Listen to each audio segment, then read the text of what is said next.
Good morning. Today we are going to conclude the topic of agency. Okay. Now we will see the topic first, personal liability of an agent. What we have seen, the agent is acting on behalf of the principal. Therefore, agent is never liable, isn't it? Why agent should be liable? Because he is working on behalf of the principal. The principal is liable. There is no liability of an agent to the third persons. Means there is no personal liability of an agent. This is a general rule. However, in certain cases, there is a personal liability of an agent. Means what is the general rule? Agent is not liable because he is acting on behalf of the principal. Principal and third parties, they have a relationship. So third parties have to make the principal liable, not the agent. Agent is never having his personal liability. He is never liable. However, in certain cases he becomes liable. There are certain exceptions. And what are the exceptions? The first is when the contract expressly provides. Means in between the agreement between the agent and the principal, it is mentioned like that. In between the contract between the agent and the third party, it is made expressly provided that you will be liable. In that case, the agent will be liable. That is the first one. That is when the contract expressly provides that the agent will be personally liable. Second is when the agent acts for a foreign principal. Means the principal who lives in foreign countries. Agent is here in your country. He is acting on behalf of the principal who is outside the country. In that case, the third parties only know the agent. Therefore, they can make liable the agent. Okay. When the agent acts for a foreign principal. Next is when he acts for the undisclosed principal. I told you in the previous video, undisclosed principal is the person where the agent is not telling the name of the principal, neither he is telling his existence also. So he is acting on his own capacity. So he himself is liable. Next is when he acts for the principal who cannot be sued. When a person is having not a capacity to get sued, then in that case, if he is a principal, then the third parties will make liable the agent himself. Okay. Next is where he signs a contract in his own name. The agent has to sign the contracts on behalf of the principal because he is acting on behalf of. But here he is acting, when he is signing in his own name, he is acting on his own behalf. In that case, he will be personally liable. Where he acts for the principal not in existence. If a principal is not in existence, in that case, what the third parties are having, isn't it? The remedy what they have, they can make the agent liable. When he is liable for breach of warranty of authority, means he has given a warranty to the third persons, and if the warranty has been broken, then he himself will be liable. Okay. Now there are many exceptions where the agent can be made liable, but those are exceptional circumstances. These are exceptions. The basic principle is what? Qui facit per alium, facit per se. He who does act through another does it himself. Therefore, the principal himself is liable. Agent is never liable. But sometimes the agent becomes liable. Okay, I'll just repeat those circumstances, those exceptions where the contract expressly provides.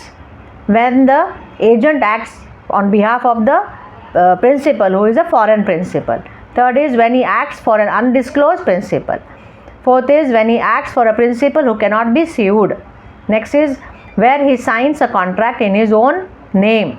Where he acts for a principal not in existence. Where he is liable for breach of warranty of authority. Okay. Means these are, many are there, but I have given you few examples, few exceptional cases where the agent is personally liable. Okay. Now the last topic is what? Termination of agency. Agent is appointed by the principal. This agency can come to an end. Okay. Now this agency will come to an end in the first mode is what? By the act of the parties. Means by the act of the parties. Parties are who? Principal and agent. Okay. By the act of the parties, the agency comes to an end. How? By the act of the parties it can come to an end? By an agreement. Means the principal appoints an agent by an agreement. Again, by mutual agreement between the principal and agent, this agency can be terminated. This is the first mode, you can say, of termination of agency by the act of parties. Next is revocation by the principal. Principal appoints the agent, but afterwards he says that no, I can't continue you as my agent. So he can revoke. This is not a mutual agreement. This is the decision of the principal himself. Okay.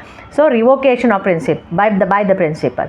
Next is revocation by the agent. Principal appoints the agent, but afterwards, after his appointment, the agent is telling the principal that I can't continue your services. I can't continue as your agent.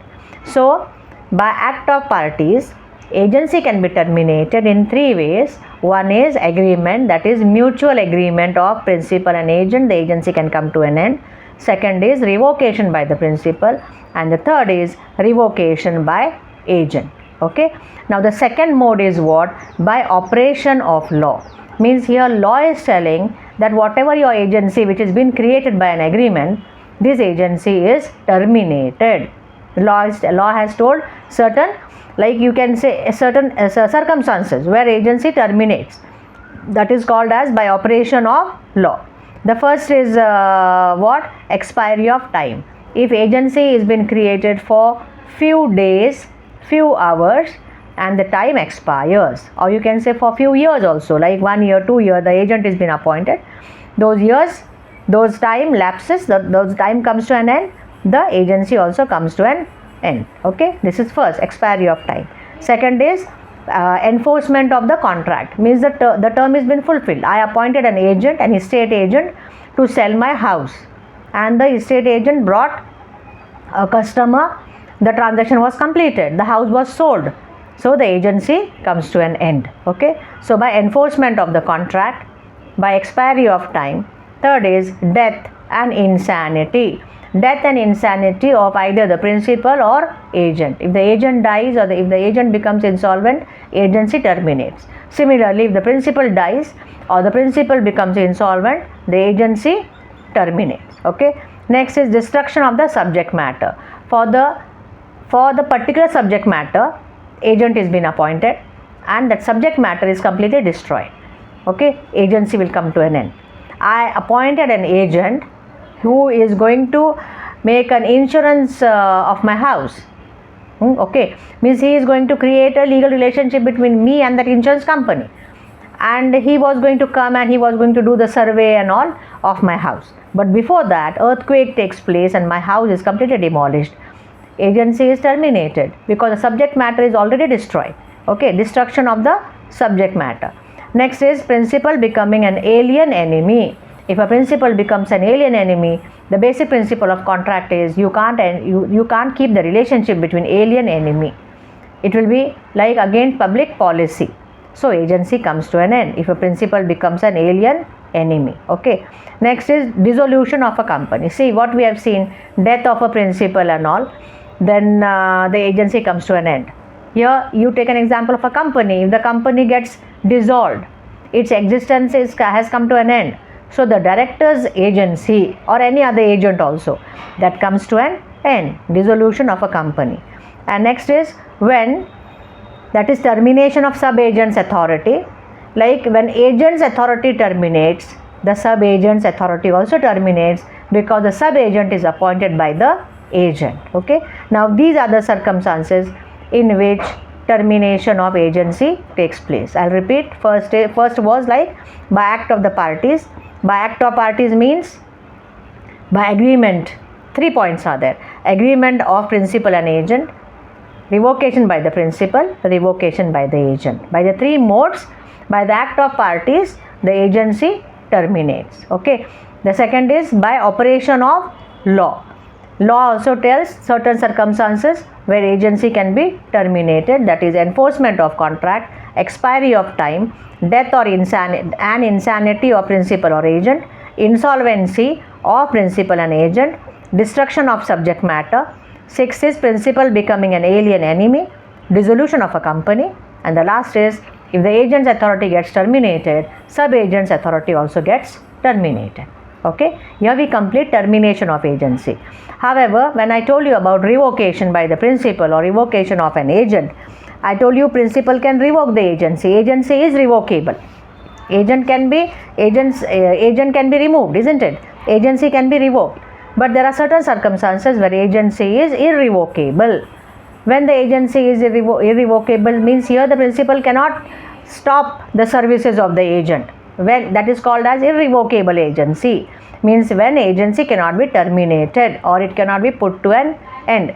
It is called as a irrevocable agency, and it is irrevocable in 3 cases. One is when the agency is coupled with interest, means the agent is having certain kind of interest in that.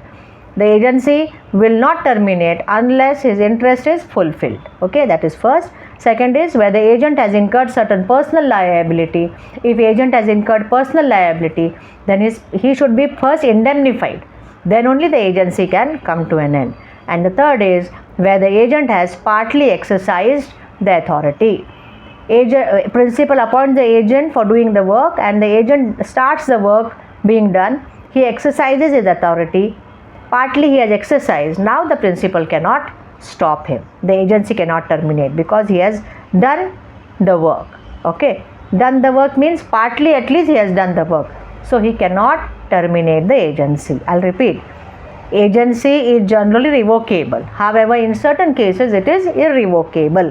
When agency cannot be terminated or it cannot be put to an end, that is called as irrevocable agency, and in 3 circumstances it is irrevocable: where the agency is coupled with interest, where the agent has incurred personal liability, and the third is where the agent has partly exercised the authority. Okay, here we complete the topic of agency.